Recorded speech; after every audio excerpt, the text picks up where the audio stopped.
Como manera de introducción en este portfolio, voy a desarrollar todas las teorías trabajadas en clase en base a todas las actividades hechas durante todo el primer cuatrimestre.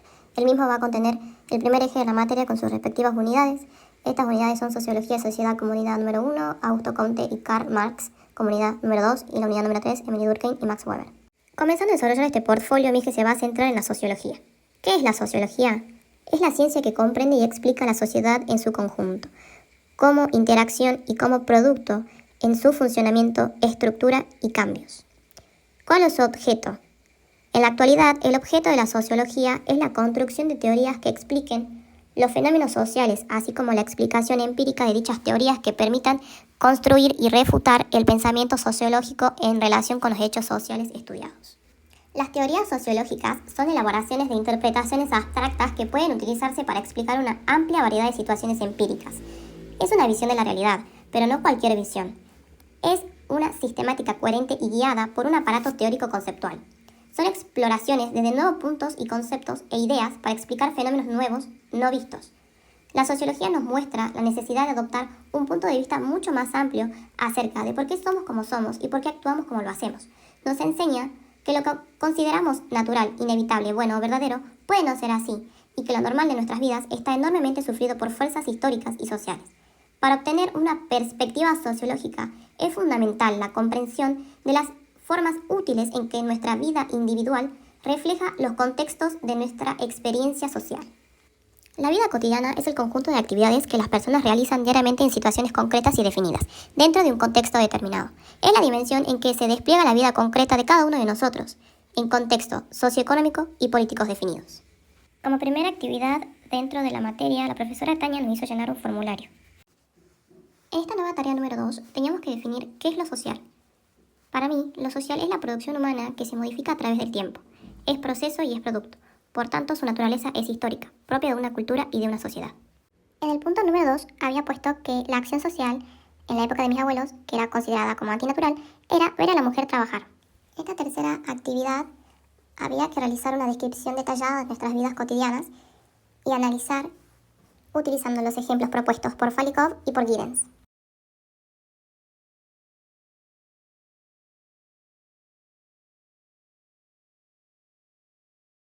La profesora Tania nos había puesto como tarea de este portfolio agregar una última mirada sociológica.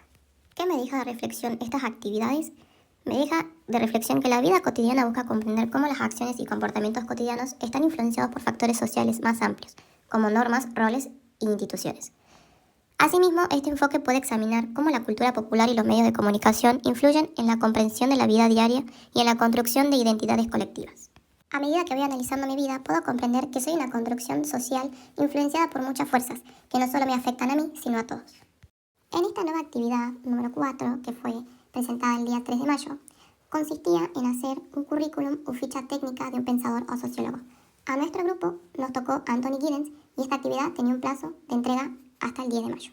La actividad número 4 se basa en desarrollar las diapositivas 6 y 7 del Canva de Augusto Comte. Augusto Comte contribuye al desarrollo de la sociología. Comte propuso que la sociología se basara en datos empíricos y utilizara métodos científicos rigurosos, al igual que otras disciplinas científicas. Comte consideraba que la sociología era la última ciencia por crear, pero la más significativa y compleja. Comte también abogaba por la creación de una religión humana para mantener unida a la sociedad, a pesar de las desigualdades producidas por la industrialización. Comte buscaba aplicar el positivismo y la metodología científica al estudio de la sociedad y a abordar los desafíos sociales de la época. Comte señala que los esfuerzos humanos por comprender el mundo han pasado por 3 estadios: el teológico, el metafísico y el positivo. El teológico, lo que guiaba el pensamiento, eran las ideas religiosas y la creencia en que la sociedad era la expresión de la voluntad divina. El metafísico salió en torno a la época renacentista. La sociedad pasó a considerarse como algo natural y no sobrenatural. En el estadio científico, construcción definitiva del estadio de la sociología como ciencia, con observación experimental, bases empíricas que puedan observar cómo se debe organizar la sociedad mediante la ciencia. ¿Cómo describirían el contexto que dio surgimiento a la sociología? Describo el contexto que dio surgimiento a la sociología como una respuesta histórico-social, determinada por profundas transformaciones de la sociedad preindustrial a la industrial. Esto trajo muchas cuestiones como el aumento de la tasa de mortalidad infantil, el suicidio, subviviendas obreras, enfermedades familiares, bajos salarios, etc. Como consecuencia, surgió la llamada cuestión social. Esos problemas sociales ponen en crisis a la sociedad, que lleva al análisis de esta para reordenar la sociedad. La cuestión social es una expresión que intentó recoger las inquietudes de políticos, intelectuales y religiosos frente a los nuevos y múltiples problemas generados tras la revolución industrial, entre ellos la pobreza y la mala calidad de vida de la clase trabajadora. Para la actividad número 6 voy a tener en cuenta los apuntes tomados en clase el día 17 de mayo y 7 de junio que hablan sobre Karl Marx. Karl Marx nació en Treveris, Alemania, en 1818. Vivió gran parte de su vida en Londres, capital del Imperio Británico, y el centro del capitalismo, donde se originó y tomó gran impulso la revolución industrial. Asistió a las transformaciones que las nuevas tecnologías industriales produjeron en las sociedades y en la humanidad. 12 horas de trabajo, sueldos bajos y viviendas insalubres. En su país sufrió preocupaciones a raíz de sus posturas políticas. Por este motivo, emigró a París, refugio de los exiliados europeos. Marx vivió en Europa del siglo XIX, donde fue testigo del desarrollo del capitalismo. Vio cómo este sistema transformaba a una minoría de burgueses en capitalistas, es decir, en propietarios de fábricas y empresas productivas, y a una gran parte de la población en obreros industriales, que dieron origen al proletariado urbano. El punto de partida de los trabajos de Marx son las personas reales y vivientes con sus condiciones de vida. Las premisas de toda historia humana son las acciones y las condiciones concretas con las cuales se encuentran las personas, para vivir y seguir viviendo. Los individuos deben satisfacer determinadas necesidades. A lo largo de este proceso de satisfacción de sus necesidades, las personas establecen relaciones sociales con otros hombres y con su entorno. En este sentido, para Marx, la historia de la humanidad es la historia de cómo las personas satisfacieron sus necesidades, las relaciones que establecieron con otras personas, con los instrumentos de trabajo y con lo producido como producto de su trabajo. Marx observa que la historia de la humanidad es una historia de enfrentamientos entre grupos antagónicos, explotados, explotadores, amos, esclavos, siervos y señores. Denomina a este enfrentamiento lucha de clases. El conflicto social es el motor del cambio que permitirá superar, transitando por diferentes tipos de sociedades, el antagonismo entre explotadores y explotados, hasta llegar a la sociedad que Marx denomina comunista, en la que no existirán las clases sociales, no habrán explotados ni explotadores. El conflicto de clases no es algo novedoso ni propio del capitalismo. El trabajador ya no se encuentra sujeto de por vida a un amo, ni debe pagar el diezmo a su señor. El capitalista y el obrero se encuentran en el mercado como propietarios. El capitalista como propietario del capital y de los instrumentos de trabajo, y el trabajador como dueño y propietario de su capacidad, de su energía para trabajar, es decir, de su fuerza de trabajo.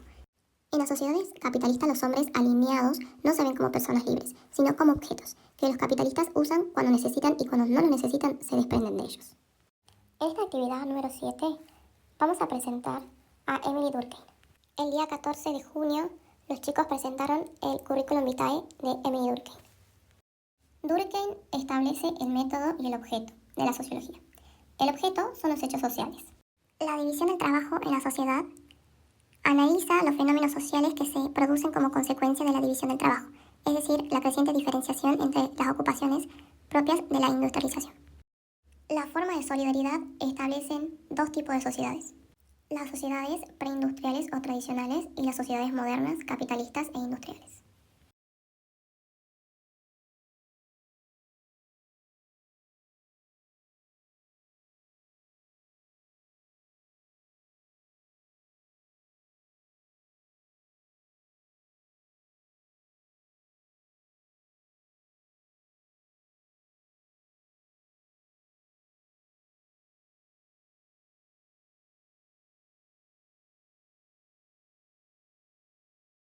Para finalizar con este portfolio, voy a decir que Durkheim, Marx y Comte contribuyeron a un conocimiento muy riguroso del proceso del cambio que han experimentado las sociedades humanas.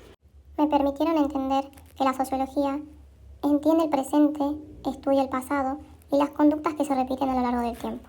Por lo tanto, mi finalidad es lograr que yo como estudiante comprenda la sociedad como el contexto inmediato de interacción y de influencia en la cotidianidad de las personas junto a las cuales trabajaré en mi futura intervención preprofesional y profesional. Me pareció excelente la explicación de la profesora Tania en todo este cuatrimestre. Me llevo conmigo todo lo aprendido y espero que mucho más. Gracias.